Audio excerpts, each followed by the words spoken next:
Baiklah, assalamualaikum warahmatullahi wabarakatuh. Di sini saya akan menganalisis materi tentang perekonomian Indonesia, yakni adalah yang pertama adalah karakteristik dan ruang lingkup perekonomian Indonesia. Perekonomian Indonesia merupakan suatu sistem yang mengatur bagaimana sumber daya yang terbatas digunakan untuk memenuhi kebutuhan manusia yang tidak terbatas. Dalam konteks Indonesia, sistem ekonomi yang berkembang sangat dipengaruhi oleh kondisi geografis, sejarah, sosial, budaya, serta kebijakan pemerintah yang terus mengalami perubahan dari masa ke masa. Nah, sebagai negara kepulauan terbesar di dunia, Indonesia memiliki kondisi geografis yang sangat berpengaruh. Hal ini menyebabkan adanya perbedaan tingkat perkembangan ekonomi antar daerah. Misalnya, wilayah Pulau Jawa cenderung lebih maju dibandingkan dengan wilayah-wilayah lain.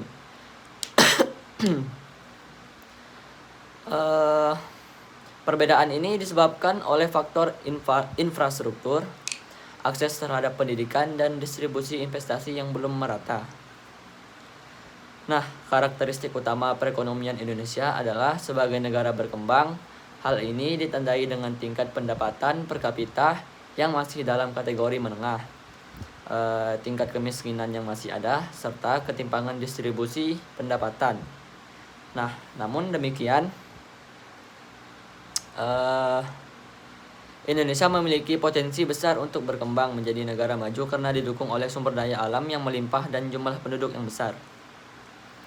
Indonesia juga menganut sistem ekonomi campuran, yaitu gabungan antara sistem ekonomi pasar dan sistem ekonomi berpusat. Dalam sistem ini, pemerintah memiliki peran strategis serta memiliki strategi seperti energi, transportasi, dan komunikasi. Pemerintah juga bertugas untuk menjaga stabilitas ekonomi melalui kebijakan fiskal dan moneter. Ruang lingkup perekonomian Indonesia mencakup seluruh kegiatan ekonomi terjadi dalam masyarakat, mulai dari produksi, distribusi, hingga konsumsi. Selain itu, ruang lingkup ini juga mencakup kebijakan ekonomi pemerintah serta hubungan ekonomi internasional seperti perdagangan dan investasi. Nah, yang kalian ketahui, karakteristik dan ruang lingkup perekonomian Indonesia itu sendiri itu sangat luas, dan dimana itu kan antara Indonesia dan Cina itu kan sangat kuat sekali, yang dimana antara ekonomi bisnisnya, sektor pangan makannya, dan apa namanya itu, dan pertukaran pelajarnya pun masih berjalan gitu. Nah, yang kedua adalah teori pembangunan dan pertumbuhan ekonomi. Nah, pertumbuhan ekonomi merupakan salah satu indikator penting dalam menilai keberhasilan suatu negara dan meningkatkan kesejahteraan masyarakatnya. Pertumbuhan ekonomi menunjukkan adanya peningkatan output dan produksi barang dan jasa dalam suatu negara dalam periode tertentu. Nah, namun pertumbuhan ekonomi tidak mencerminkan kesejahteraan masyarakat secara menyeluruh. Oleh karena itu, dikenakan konsep pembangunan ekonomi yang memiliki cakupan lebih luas. Pembangunan ekonomi tidak hanya berfokus pada peningkatan produksi, tetapi juga mencakup peningkatan kualitas hidup masyarakat, yakni seperti pendidikan, kesehatan, dan pemerataan pendapatan. Salah satu tokoh penting dalam teori ekonomi adalah Adam Smith, yang memukakan bahwa pertumbuhan ekonomi dipengaruhi oleh pembagian kerja dan mekanisme pasar. Menurutnya, jika setiap individu bekerja sesuai dengan keahliannya, maka produktivitas akan meningkat dan ekonomi akan berkembang. Nah, dari teori Adam Smith itu kita ketahui bahwa salah satu ekonomi itu harus dilancarkan dan harus berdasarkan teori gitu. Nah, Di sini itu ada teori Harrod-Domar, yaitu teori Harrod-Domar itu menekankan pentingnya investasi dalam mendorong pertumbuhan ekonomi. Semakin besar investasi yang dilakukan, maka semakin besar pula pertumbuhan ekonomi yang dapat dicapai. Nah, sementara itu, teori Solow menekankan peran teknologi dan meningkatkan produktivitasnya. Nah, yang dimana itu teori Solow ini menunjukkan bahwa itu kita itu harus menggunakan teknologi itu dengan sebaik mungkin, dan kita gunakan itu teknologinya itu dalam bentuk sepintar-pintarnya kita gitu. Nah, faktor-faktor yang mempengaruhi pertumbuhan ekonomi meliputi sumber daya alam.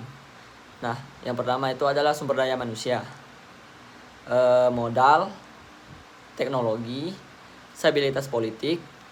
Nah, semua faktor ini harus dikelola dengan baik agar pertumbuhan ekonomi dapat berlangsung secara berkelanjutan. Nah, yang ketiga itu sejarah perekonomian Indonesia. Sejarah perekonomian Indonesia dimulai sejak masa kolonial di Indonesia. Sejarah perekonomian Indonesia dimulai sejak masa kolonial, yakni di mana ekonomi dikuasai oleh penjajah. Sistem tanam paksa yang diterapkan pada masa lalu itu menyebabkan penderitaan bagi rakyat karena dipaksa menanam tanaman tertentu untuk kepentingan ekspor dan impor mereka gitu. Nah, setelah kemerdekaan, Indonesia menghadapi berbagai tantangan ekonomi seperti inflasi yang meningkat, kerusakan infrastruktur, dan kurangnya tenaga ahli. Pemerintah berusaha membangun kembali perekonomian melalui tingginya kebijakan.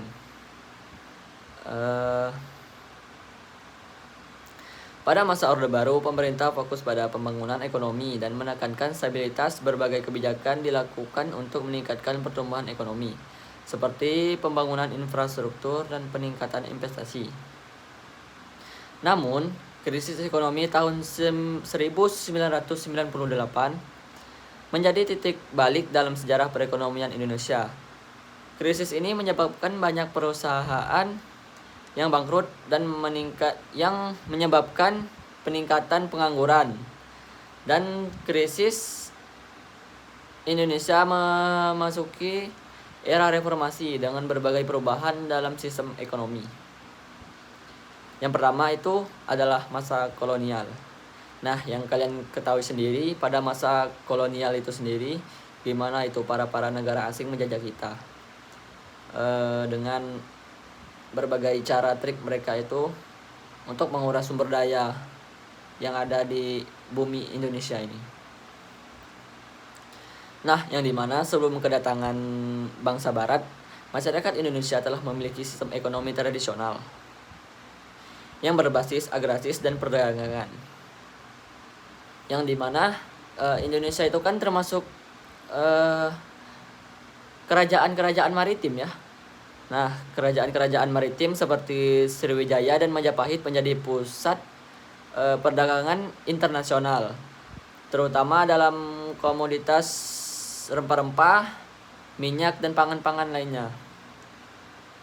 Termasuk juga sistem sumber daya alam gitu, sumber daya alam terbatas seperti tambang emas, nikel gitu.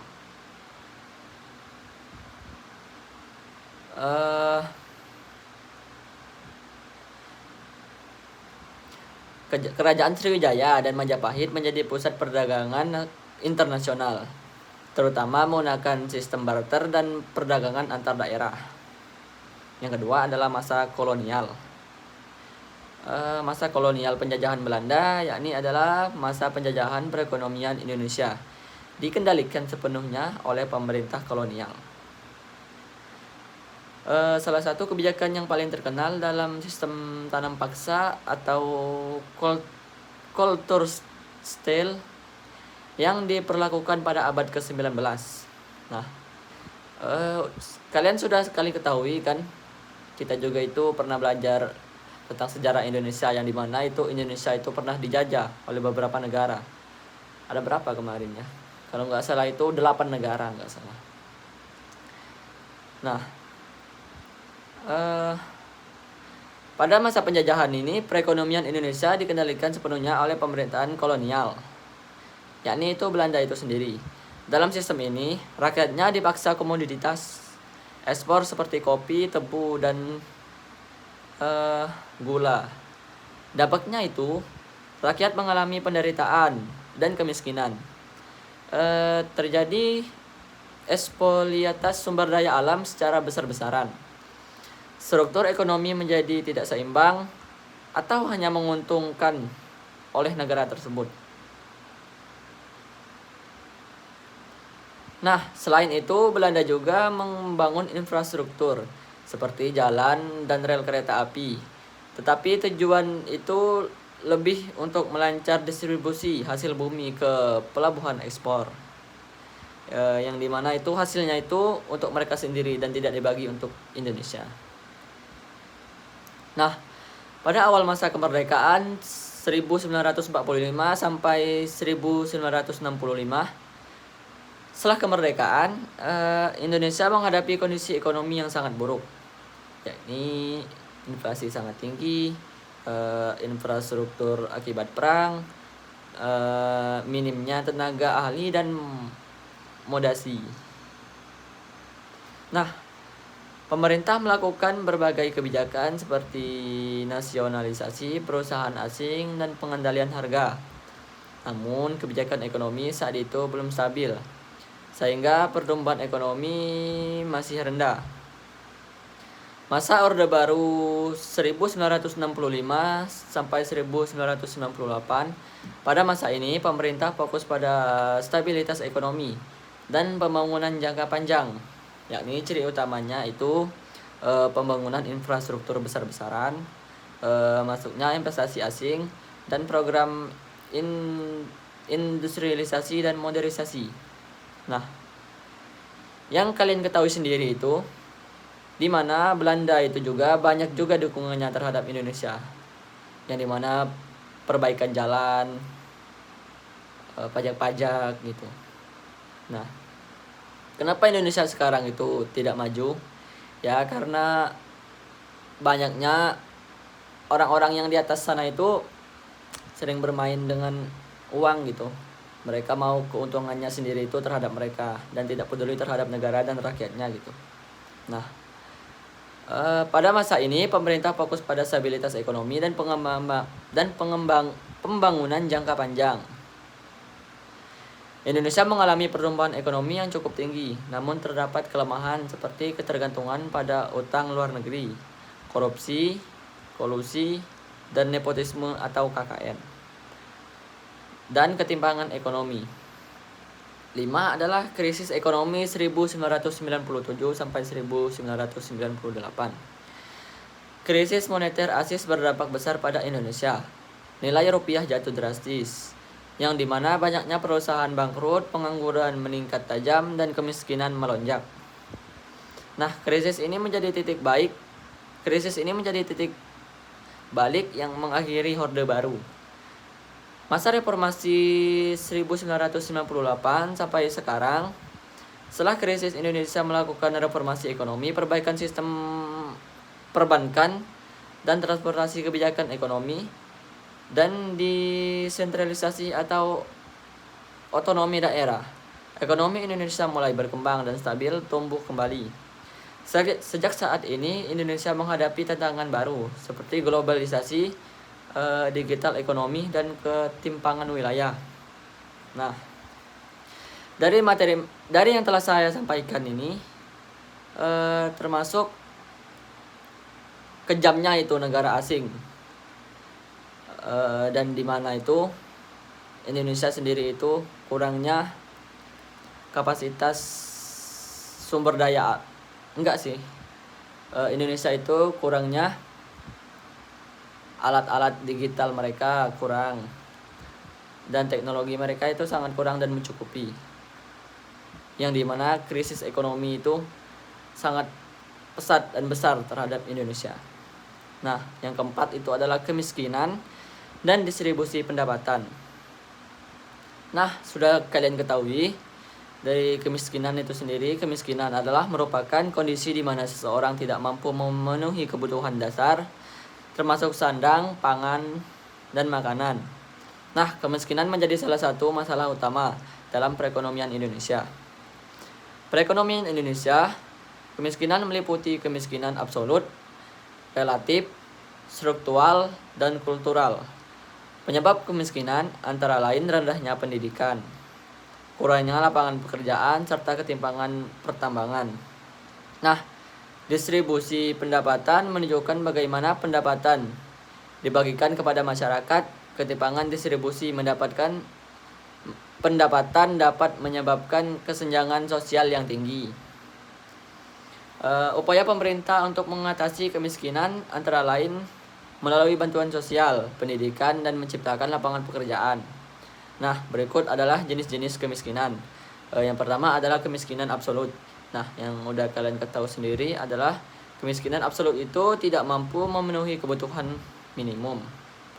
Yang dimana dari misalnya kan sandang, mereka itu kurang, tidak mencukupi. Nah, mereka itu tidak bisa memenuhinya gitu. Yang kedua adalah kemiskinan relatif.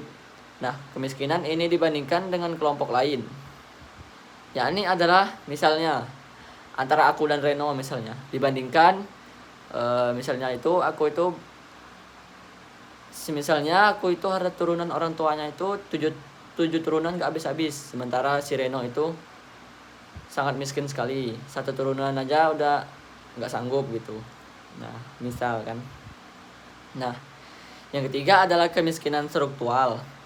Nah, kemiskinan struktural akibat sistem yang tidak adil. Nah, apa yang dimaksud dengan sistem tidak adil? Ya, banyaknya kecurangan gitu. Seperti zaman sekarang itu banyaknya penyalahgunaan hak-hak yang berkewajiban gitu, seperti pangkat gitu kan. Banyaknya orang-orang tinggi yang menjabat itu dia salah gunakan sebagai senjata utama mereka dalam untuk mengeraup keuntungan sendiri gitu. Nah, yang dimana itu akan merugikan bagi masyarakat sekarang gitu, termasuk ke rugi dalam negara sih. Nah, yang keempat adalah kemiskinan kultural. Nah, kemiskinan ini adalah akibat adalah pola hidup atau budaya. Nah, seringkali itu kita lihat pola hidup atau budaya kita itu seringkali nggak realistis kan, yang dimana itu kan zaman sekarang Gen Z itu kan udah pada nurut orang-orang luar gitu, K-pop Amerika gitu, dengan berbagai budaya. Dan nah, jangan jauh-jauh juga dari pakaian, gaya adatnya udah nurut orang Amerika, kebanyakan udah menggunakan yang terbuka gitu, nggak enak dipandang gitu. Nah, penyebabnya itu adalah ya itulah akibat faktor masuknya budaya asing ke Indonesia gitu. Nah, yang dimana itu kan menyebabkan kerugian terhadap negara kita sendiri, yang dimana kurangnya pelestarian budaya lokal dan kurangnya kesadaran terhadap negara itu sendiri, yang dimana tidak menghargai produk lokal, sering membandingkan antara produk luar dan produk lokal gitu, yang dimana antara kualitasnya masih minim gitu kan Indonesia. Tapi kalau menurut aku kan, kalau soal produk itu kan ya emang kalah jauh sih kalau di negara kita sendiri Indonesia sama negara-negara Eropa luar. Ya karena mereka itu kan udah berbasis dengan teknologi yang canggih, sedangkan kita itu kan masih ketinggalan masa itu teknologinya. Nah, itulah penyebab yang kita itu tertinggalan zaman. Nah, di sini ada itu penyebab kemiskinan. Faktor penyebab utama terjadinya kemiskinan itu adalah rendahnya pendidikan. Nah, rendahnya pendidikan itu gimana sih? Rendahnya pendidikan itu banyaknya anak-anak zaman sekarang itu kan yang kurangnya pendidikan, faktor ekonomi sehingga mereka tidak dapat sekolah, orang tuanya kurang mampu. Dan banyaknya anak-anak zaman sekarang itu yang udah karena terpengaruh oleh wawasan teknologi digital sekarang, banyaknya anak-anak sekarang para remaja udah pada nikah gitu. Dan ya nggak gimana ya, nggak berpikir relatif mereka. Udah zaman-zaman gini kan masih kayak gitu. Nah, yang kedua adalah kurangnya lapangan pekerjaan. Nah, kalian ketahui sendiri kan, yang dimana di Indonesia itu sendiri sekarang itu banyaknya pengangguran dan tingkat penganggurannya sangat tinggi. Yang dimana di Indonesia itu setiap lulusan per tahun SMA dan SMK-nya itu sangat melimpah dan banyak. Yang dimana lapangan pekerjaan itu sendiri hanya menyediakannya separuh saja. Dan yang dimana itulah masa-masa anak SMA dan SMK itu banyak yang menjadi pengangguran. Termasuk juga yang lulusan S1, S2 itu banyak juga yang masih pengangguran. Karena tidak meratanya lapangan pekerjaan dan sistem-sistem yang ada di pekerjaan gitu. Nah, yang ketiga adalah ketimpangan pembangunan. Ketimpangan pembangunan itu sendiri yakni adalah pembangunan tidak merata yang disebabkan oleh inflasinya negara gitu. Yang keempat adalah akses terhadap modal. Yakni adalah akses terhadap modal itu sendiri yakni ketercukupan dalam modal dalam membangun suatu perusahaan, seperti misalnya kan kita ini membangun perusahaan angkringan gitu. Nah, kita itu kan butuh modal. Nah, modal itu kan kita perdapat melalui sektor-sektor yang kita pinjam misalnya. Nah, kalau kita kembalikan itu kan dapat bunganya gitu. Nah, yang kelima itu adalah pertumbuhan penduduk yang tinggi.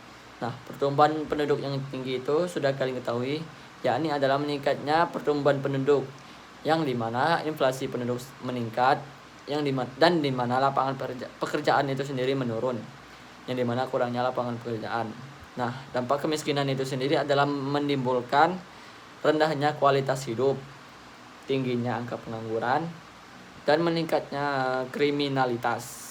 Nah, yang kalian ketahui kan pada zaman-zaman sekarang itu, di mana seluruh Indonesia itu, jangan Indonesia sih, seluruh dunia itu, pada masa remaja sekarang itu banyaknya kriminalitas. Yang menjadi penyebab utamanya itu adalah kecenderungan sosial gitu, yang dimana kurangnya kesadaran terhadap diri sendiri yang pertama. Nah, meningkatnya kriminalitas itu juga dapat dipengaruhi oleh sosial media gitu, sedang ikut tren atau apalah gitu. Nah, kurangnya akses pendidikan dan kesehatan. Nah, sudah saya jelasin tadi bahwasanya akses pendidikan di Indonesia itu sangat kurang dan minim, yang dimana anak-anak pada seumuran sekitaran 7 tahunan 8 tahunan itu kan banyak yang di pinggir jalan gitu, yang mulung, gak punya gimana ya sandaran dan pembelajaran mereka. Nah, jadi untuk kedepannya lebih dikonsistenin lagi dan lebih baik lagi. Kesehatan itu sangat penting bagi mereka, dan mereka juga membutuhkan pendidikan yang layak. Nah, distribusi pendapatan adalah cara pendapatan dibagi dalam masyarakat. Ketimpangan dapat diukur dengan koefisien Gini. Semakin tinggi nilainya semakin timpang. Dampak ketimpangan itu terbagi menjadi 3 macam. Yakni adalah kesenjangan sosial. Kesenjangan sosial itu sendiri ya gak usah jauh sih kita ambil dari seperti di kampus saja. Misalnya yang dosen ini lebih memilih yang si itu, nah yang lainnya dibiarkan, nah gitu. Konflik masyarakat dan hambatan pertumbuhan ekonomi. Di sini ada upaya mengatasi kemiskinan. Nah, upayanya adalah program bantuan sosial atau BLT atau PKH. Peningkatan pendidikan, pembangunan infrastruktur, penciptaan lapangan pekerjaan, dukungan UMKM. Nah, kita lanjut ke bagian selanjutnya, pendapatan nasional. Nah, pendapatan nasional adalah nilai total barang dan jasa yang dihasilkan dalam suatu negara periode tertentu. Pendapatan nasional digunakan untuk mengukur kinerja ekonomi suatu negara. Nah, konsep pendapatan nasional meliputi PDB, PNB, dan NI. Pendapatan nasional dapat dihitung dengan pendekatan produksi, pendapatan, dan pengeluaran. Nah, tujuan penghitungan pendapatan nasional yakni itu udah kalian ketahui sendiri, yakni mengetahui tingkat kesejahteraan masyarakat, mengukur pertumbuhan ekonomi, membandingkan ekonomi antar negara, dasar kebijakan pemerintah. Konsep pendapatan nasional yakni PDB atau produk domestik bruto, yakni produk dalam negeri. Yang kedua adalah PNB, produk nasional bruto, termasuk luar negeri. Yang ketiga adalah NI, national income. Nah, pendapatan bersih. Pendekatan perhitungan. Yang pertama adalah pendekatan produksi. Nah, pendekatan ini menekankan menjumlahkan seluruh nilai produksi sektor ekonomi, pertanian, industri, dan jasa. Nah, yang kedua adalah pendekatan pendapatan. Menjumlahkan semua pendapatan atau upah yang termasuk upah terhadap karyawan dan sektor-sektor lainnya seperti pembelian terhadap pangan, lainnya perbaikan, laba rugi, sewa, bunga, laba. Yang ketiga adalah pendekatan pengeluaran. Nah, pendekatan pengeluaran itu yakni menjumlahkan pengeluaran, konsumsi, investasi, pengeluaran, pemerintah, ekspor, neto. Nah, faktor yang mempengaruhi pendapatan nasional yakni sumber daya alam, jumlah tenaga kerja, teknologi, investasi, stabilitas politik, dan keterbatasan pendapatan nasional, yakni pendapatan nasional tidak dapat mencerminkan kesejahteraan. Sudah yang kalian ketahui sendiri karena tidak adanya perhitungan distribusi pendapatan dan tidak mencakup ekonomi informal dan tidak memperhitungkan kerusakan lingkungan. Nah, kita lanjut ke perhitungan pendapatan nasional. Pendapatan nasional dihitung dengan rumus Y sama dengan C tambah I tambah G tambah X kurang M. Nah, rumus ini menunjukkan komponen utama dalam perekonomian suatu negara. Pertumbuhan ekonomi dihitung dengan perbandingan PDB dari waktu ke waktu. Keterangan dari rumusnya ialah Y sama dengan pendapatan nasional, C sama dengan konsumsi rumah tangga, I sama dengan investasi, G sama dengan pengeluaran pemerintah, X sama dengan ekspor, M sama dengan impor.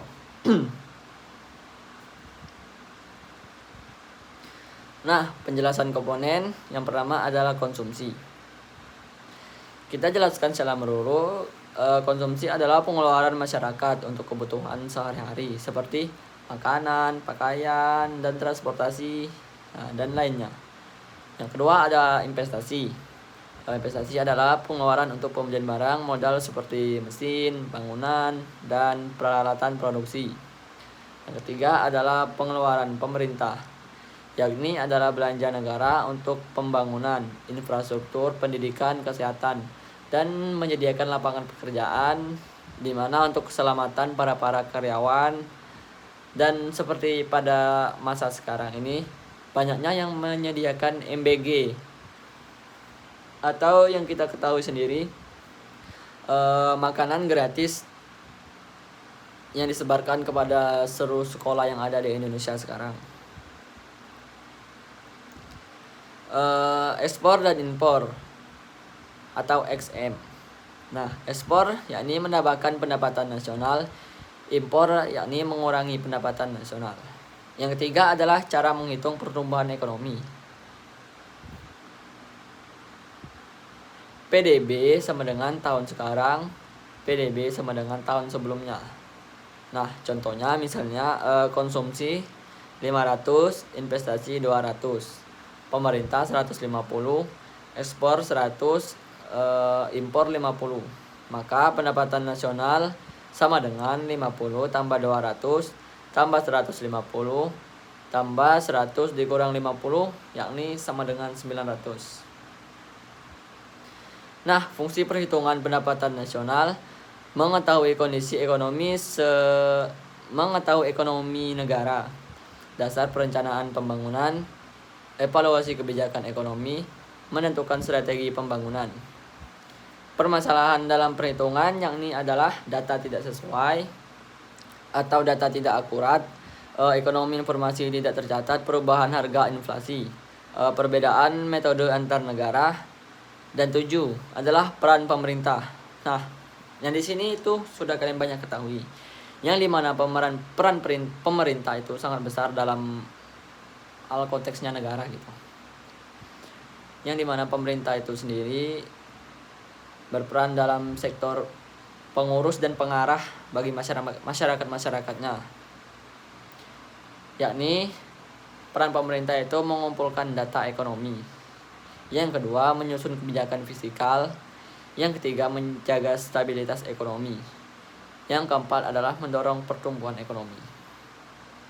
Nah, kita lanjut ke materi selanjutnya, yakni adalah pengangguran. Nah, sudah banyak kalian ketahui bahwasanya pengangguran itu kan orang yang nggak bekerja atau orang yang malas-malasan di rumah tidur gitu, seperti nggak ada kerjaan. Nah, berikut ini saya akan menjelaskan secara rinci apa itu pengangguran dan apa itu penyebab pengangguran dan apalah pokoknya itu tentang pengangguran gitu. Nah, pengangguran adalah kondisi seseorang yang tidak memiliki pekerjaan tetapi ingin bekerja. Nah, penyebabnya antara lain kurangnya lapangan pekerjaan, yang dimana lapangan pekerjaan pada zaman sekarang itu sendiri lebih mandang sih. Misalnya, kalau kamu nggak punya orang dalam itu maka akan susah mencari pekerjaan. Dan sebaliknya, jika kamu memiliki orang dalam maka kamu itu akan lebih mudah mendapatkan pekerjaan. Dan rendahnya keterampilan, yang dimana orang dari perusahaan itu sendiri memilih yang berketerampilan, kan buat apa kalau milih pekerjaan sama orang yang nggak berketerampilan gitu. Nah, dampak pengangguran meliputi kemiskinan dan masalah sosial. Inflasi adalah kenaikan harga barang dan jasa secara umum, dan terus-menerus inflasi dapat disebabkan oleh meningkatnya permintaan, kenaikan biaya produksi, atau kebijakan pemerintah. Inflasi yang tinggi dapat menurunkan daya beli masyarakat dan mengganggu stabilitas ekonomi. Oleh karena itu, pemerintah perlu mengendalikan inflasi melalui kebijakan moneter dan infrastruktur.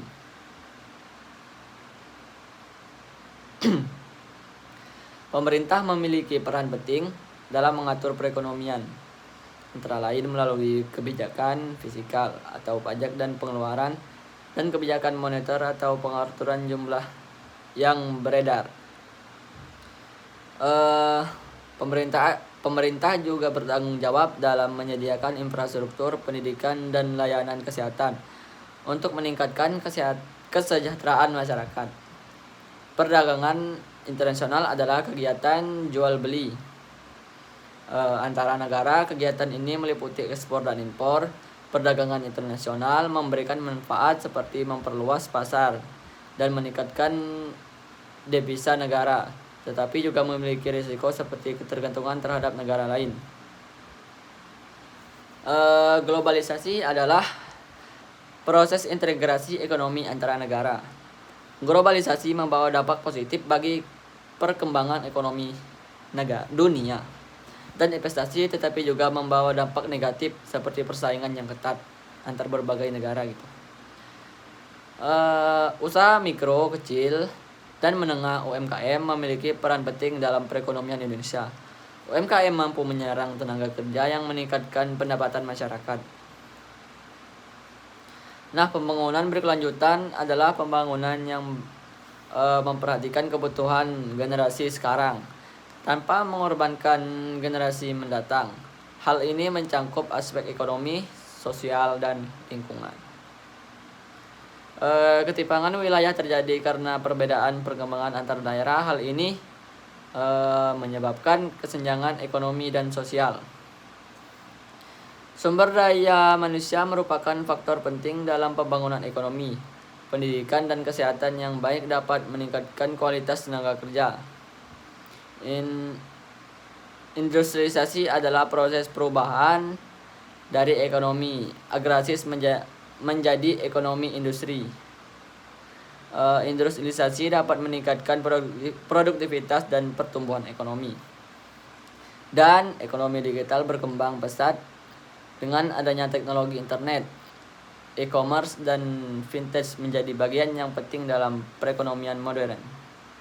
Nah, yang kalian ketahui, investasi itu adalah kenaikan kan. Nah, investasi adalah penanaman modal untuk mendapatkan keuntungan di masa depan.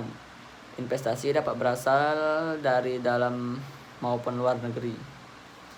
Nah, kebijakan ekonomi itu sendiri meliputi kebijakan fiskal, moneter, dan perdagangan kebijakan. Ini bertujuan untuk menjaga stabilitas dan pertumbuhan ekonomi. Yang dimana pertumbuhan ekonomi itu sendiri sangat banyak, tidak merata sih sekarang ini, pada zaman sekarang, yang dimana ekonomi itu sendiri berpeluang tinggi dengan resiko bangkrutnya suatu perusahaan yang dimana dengan diolah tidak baik akan menyebabkan kerugian yang besar bagi yang mengolahnya gitu. Nah, perekonomian itu sendiri adalah sistem yang mengatur bagaimana sumber daya yang terbatas digunakan untuk memenuhi kebutuhan manusia.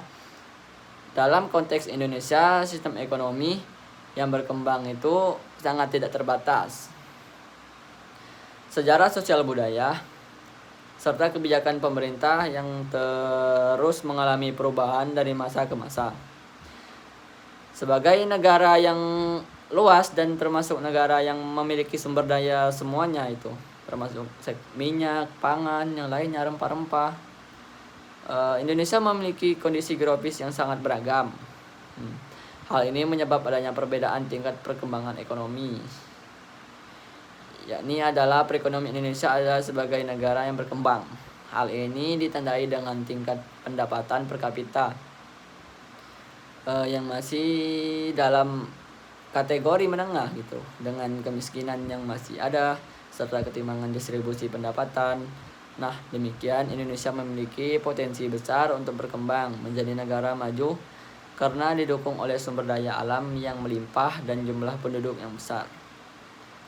Indonesia juga mengandung sistem ekonomi campuran, yaitu gabungan antara sistem ekonomi pasar dan sistem ekonomi terpusat. Dalam sistem ini, pemerintah memiliki peran penting dalam mengatur kegiatan ekonomi, terutama pada sektor-sektor yang dianggap strategis seperti energi, transportasi, dan komunikasi. Nah, pemerintah juga bertugas untuk menjaga stabilitas ekonomi melalui kebijakan fiskal dan moneter.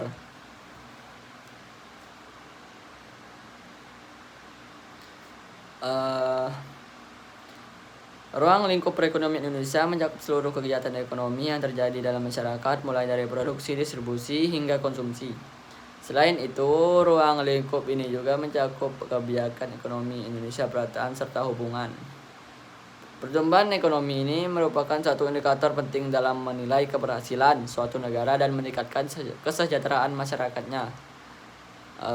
Pertumbuhan ekonomi menunjukkan adanya meningkatkan output dan produksi barang atau jasa suatu negara dalam periode tertentu. Nah, namun pertumbuhan ekonomi tidak mencerminkan kesejahteraan masyarakat secara utuh. Oleh karena itu, dikenakan konsep pembangunan ekonomi yang memiliki cukup luas. Lebih pembangunan ekonomi tidak hanya berfokus pada peningkatan produksi, tetapi juga mencakup peningkatan kualitas hidup masyarakat seperti pendidikan, kesehatan, dan pemerataan pendapatan. Salah satu tokoh penting yakni itu sejarah perekonomian Indonesia dimulai sejak masa kolonial itu, dimana dikuasai oleh penjajah gitu, yang dimana pemerintah fokus pada pembangunan ekonomi dengan menekankan stabilitas. Sebagai kebijakan dilakukan untuk meningkatkan pertumbuhan ekonomi seperti pembangunan infrastruktur dan peningkatan investasi. Namun krisis ekonomi menjadi titik balik dalam sejarah perekonomian Indonesia. Krisis ini menyebabkan banyak perusahaan bangkrut dan meningkatnya pengangguran. Nah, masyarakat Indonesia telah memiliki sistem ekonomi tradisional yang berbasis agraris dan perdagangan. Pada masa penjajahan, perekonomian Indonesia itu juga diandalkan telah memiliki sistem ekonomi yang sepenuhnya oleh pemerintah kolonial. Salah satu kebijakan yang paling tertekan adalah sistem tanam paksa. Nah, yang kalian ketahui, perekonomian itu sendiri jenis-jenis kemiskinan meliputi kemiskinan absolut, relatif, struktural, dan kultural. Penyebab kemiskinan antara lain rendahnya pendidikan, kurangnya lapangan kerja, serta ketimpangan pembangunan. Distribusi pendapatan menunjukkan bagaimana dibagikan kepada masyarakat. Ketimpangan distribusi pendapatan dapat menyebabkan kesenjangan sosial yang tinggi, kemiskinan.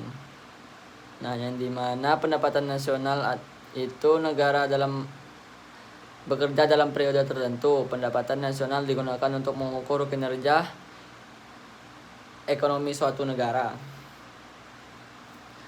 Konsep pendapatan nasional yakni itu menghitung pendapatan nasional, mengetahui tingkatan kesejahteraan masyarakat, mengukur pertumbuhan ekonomi, membandingkan ekonomi antar negara, dasar kebijakan ekonomi.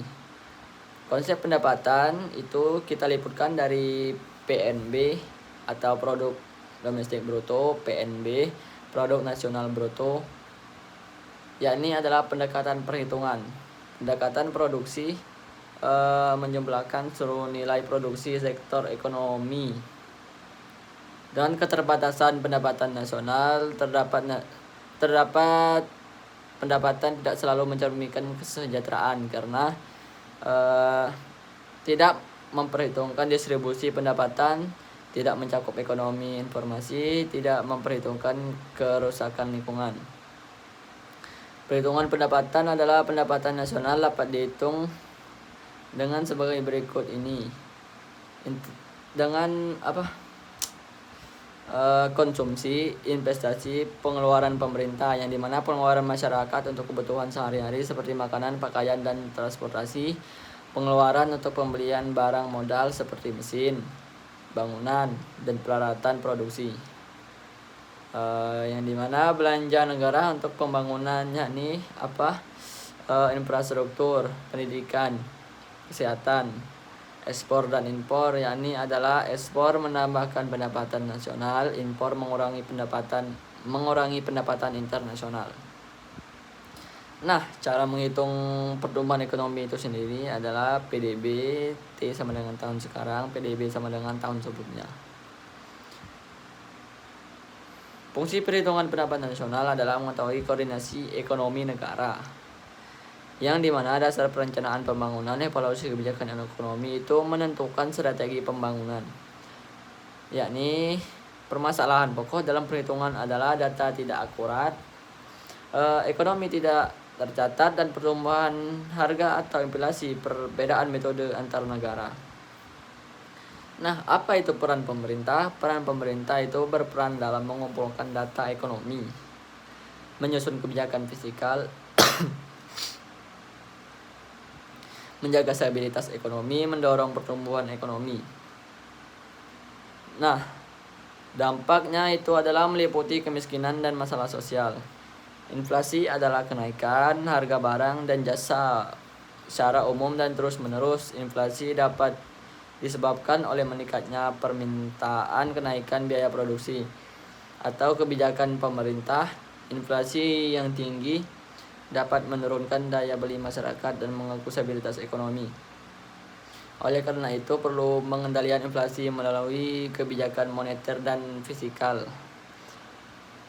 Pemerintah memiliki peran penting dalam mengatur perekonomian, antara lain melalui kebijakan fiskal, pajak, dan pengeluaran, dan kebijakan moneter pengeluaran jumlah uang beredar. Nah, pemerintah juga bertanggung jawab dalam menyediakan infrastruktur pendidikan dan layanan kesehatan untuk meningkatkan kesejahteraan masyarakat. Perdagangan internasional yakni adalah kegiatan jual beli antara negara. Kegiatan ini meliputi ekspor dan impor. Perdagangan internasional memberikan manfaat seperti memperluas pasar dan meningkatkan devisa negara, tetapi juga memiliki risiko tinggi seperti ketergantungan terhadap negara lain. Globalisasi sistem ekonomi, proses integrasi ekonomi antara negara. Globalisasi membawa dampak positif seperti perkembangan teknologi dan investasi, tetapi juga membawa dampak negatif seperti persaingan yang ketat. Nah, yang dimana itu antara konflik sekarang itu antara Amerika Serikat dan Iran, yang dimana antara Iran itu menutup Selat Hormuz, dan dimana USA itu sendiri membentak untuk membuka Selat Hormuz itu, yang dimana itu kan pusat perdagangan internasional kan. Kalau selat itu ditutup, maka ekonomi dunia akan anjlok, termasuk akan berpengaruh besar terhadap negara-negara Amerika. Nah, kegiatan perdagangan internasional ini yakni adalah kegiatan meliputi ekspor dan impor. Perdagangan internasional memberikan manfaat seperti memperluas pasar dan meningkatkan devisa negara, tetapi juga memiliki risiko ketergantungan itu sendiri seperti yang aku katakan tadi.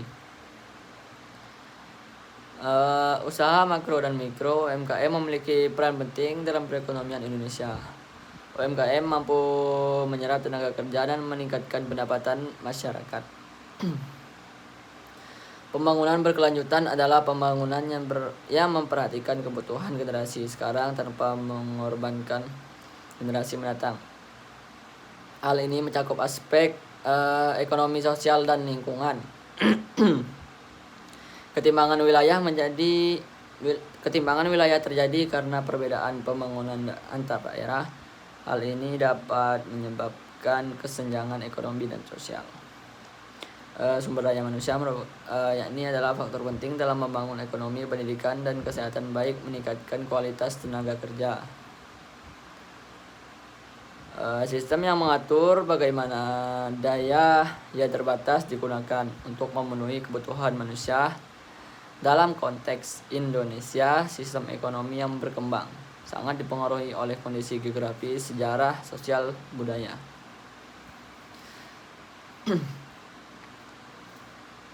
Serta kebijakan pemerintah yang terus mengalami perubahan dari masa ke masa. Sebagai negara kepulauan berkembang gitu, di dunia, Indonesia memiliki kondisi geografis yang cukup baik, yang dimana dari sektor kelautan, daratan, perbukitan, pergunungan gitu, Indonesia itu sangat layak diakui. Indonesia itu adalah pusat maritim dunia yang semua hal itu memiliki hijau, yang banyak sumber daya alam, laut, emas, nikel, dan lain-lainnya. Nah, sebagai negara kepulauan terbesar di dunia, Indonesia memiliki kondisi geografis yang sangat beragam. Hal ini menyebabkan adanya perbedaan tingkat perkembangan ekonomi antar daerah. Misalnya, wilayah Pulau Jawa cenderung lebih maju dibandingkan dengan wilayah timur Indonesia seperti Sumatera gitu, apalagi Bangka Belitung, sangat miris sekali ekonominya gitu. Nah, perekonomian Indonesia itu sendiri adalah sebagai negara berkembang. Hal ini ditandai dengan eh, ditandai dengan adanya peningkatan per kapita yang masih kategori menengah, tingkat kemiskinan yang masih ada, serta ketimbangan distribusi pendapatan nasional. Namun demikian, Indonesia memiliki potensi besar untuk berkembang menjadi negara maju karena penduduk oleh sumber daya alam yang melimpah dan jumlah penduduk yang besar. Yang kita ketahui, Indonesia juga penganut sistem ekonomi campuran. Nah, penganut ekonomi campuran gitu.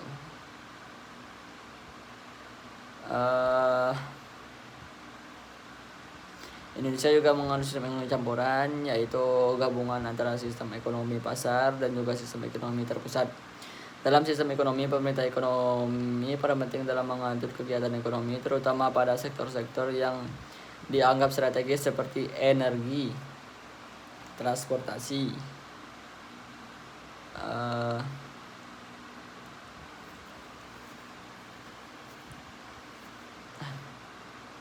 dan komunikasi. Pemerintah juga bertugas untuk menjaga stabilitas ekonomi melalui kebijakan fiskal dan genetil, yang dimana tujuan itu sendiri berpusat pada kemajuan negara itu sendiri, yang dimana inflasi meningkat, kenaikan harga barang dan jasa, dan inflasi terus-menerus dapat disebabkan oleh meningkatnya permintaan, kenaikan dan biaya produksi, atau kebijakan pemerintah. Inflasi yang tinggi dapat menurunkan daya beli masyarakat dan mengganggu stabilitas ekonomi. Oleh karena itu, pemerintah juga perlu mengendalikan inflasi melalui kebijakan moneter dan fiskal. Nah, pemerintah memiliki peran penting dalam mengatur perekonomian. Antara lain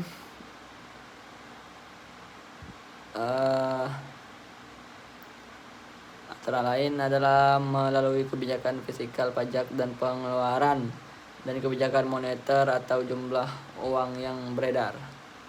Pemerintah juga bertanggung jawab dalam menyediakan infrastruktur pendidikan dan layanan kesehatan untuk meningkatkan kesejahteraan masyarakat.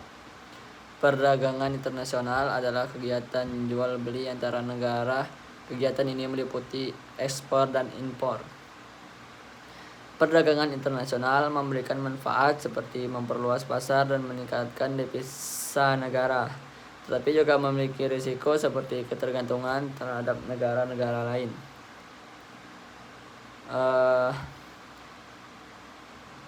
Masuk ke globalisasi. Globalisasi itu proses integrasi ekonomi antara negara, yang dimana globalisasi itu sendiri membawa dampak positif seperti perkembangan teknologi dan investasi.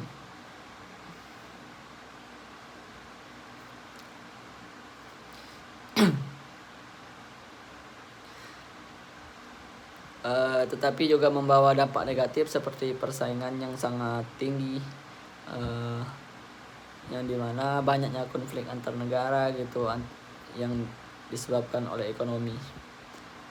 Nah, yang dimana usaha-usaha dari itu ialah usaha mikro, kecil dan menengah.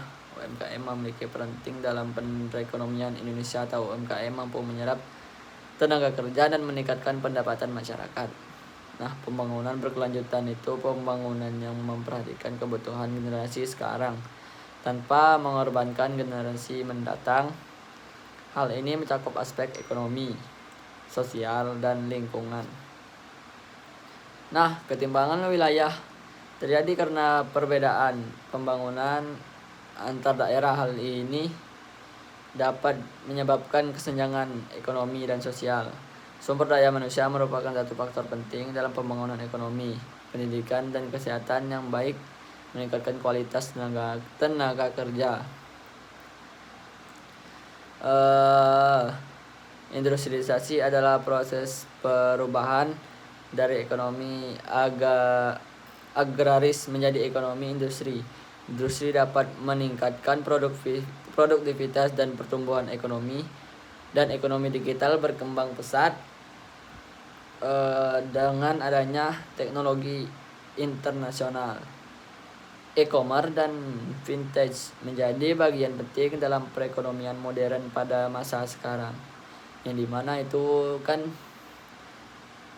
pada masa sekarang itu kan ekonomi itu kan bergantung pada sektor teknologi digital. Yang dimana persaingannya itu sangat ketat kalau kita tidak paham dengan teknologi. Dan bisa-bisa saja suatu perusahaan yang sangat kaya itu bangkrut kalau tidak benar-benar mengolah teknologinya dengan benar. Nah, maka dari sekarang gitu kita itu harus belajar bahwasanya itu kita harus melek dengan teknologi dan bukan hanya dengan kutub buku saja. Dari yang telah saya paparkan berikut materi-materinya, terdapat banyak sekali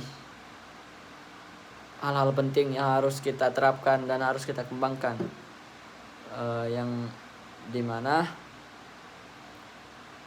pembangunan berkelanjutan itu yakni adalah pembangunan yang memperhatikan kebutuhan generasi pada masa sekarang tanpa mengorbankan generasi mendatang. Hal itu mencangkup aspek-aspek ekonomi, sosial, dan lingkungan.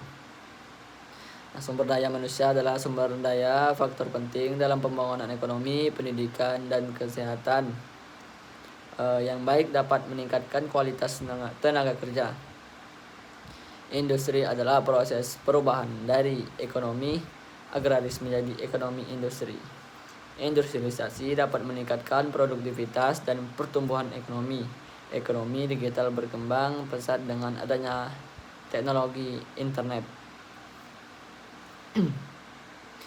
Investasi penanaman modal untuk mendapatkan keuntungan di masa depan. Ini bertujuan untuk berjaga stabilitas dan pertumbuhan ekonomi. Nah,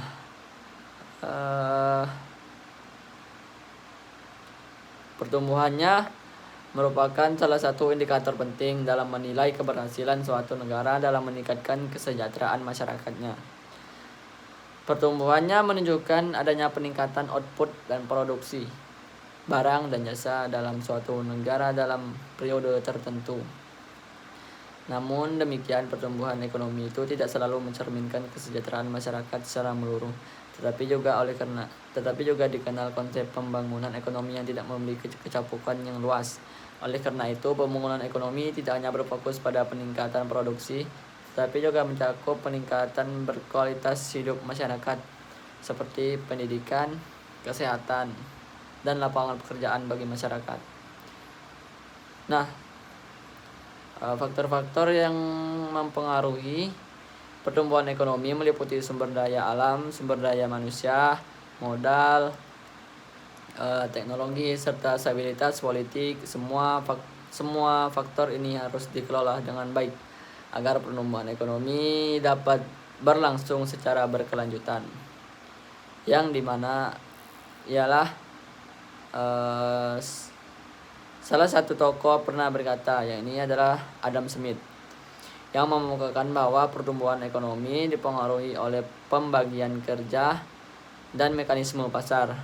Menurutnya, jika setiap individu bekerja sesuai dengan keahliannya, maka produktivitas akan meningkat dan ekonomi akan berkembang. Nah, dan berikut ini ada teori Harold Domar, yakni teorinya menekankan pentingnya investasi dalam mendorong pertumbuhan ekonomi. Semakin besar investasi yang dilakukan, maka semakin besar pula pertumbuhan ekonomi yang dapat dicapai. Sementara itu, teori Solow menekankan peran teknologi dalam meningkatkan produktivitas. Nah, baiklah, semuanya dari materi-materi yang saya sampaikan itu harus kita terapkan untuk sebaik-baik mungkin terhadap kedepannya. Nah, berikut adalah kesimpulan dari materi-materi yang semuanya yang telah saya paparkan kepada Anda. Yakni adalah perekonomian Indonesia itu sendiri memiliki ekonomi potensi besar untuk berkembang, tetapi masih menghadapi berbagai tantangan seperti banyaknya kemiskinan, pengangguran, dan ketimpangan. Nah, untuk mencapai kesejahteraan diperlukan kerjasama antara pemerintah, masyarakat, dan sektor swasta. Kebijakan yang tepat dan pengelolaan sumber daya yang baik akan membawa Indonesia menuju masa depan yang lebih baik. Nah, mungkin sekian dari saya. Cukup. Assalamualaikum warahmatullahi wabarakatuh.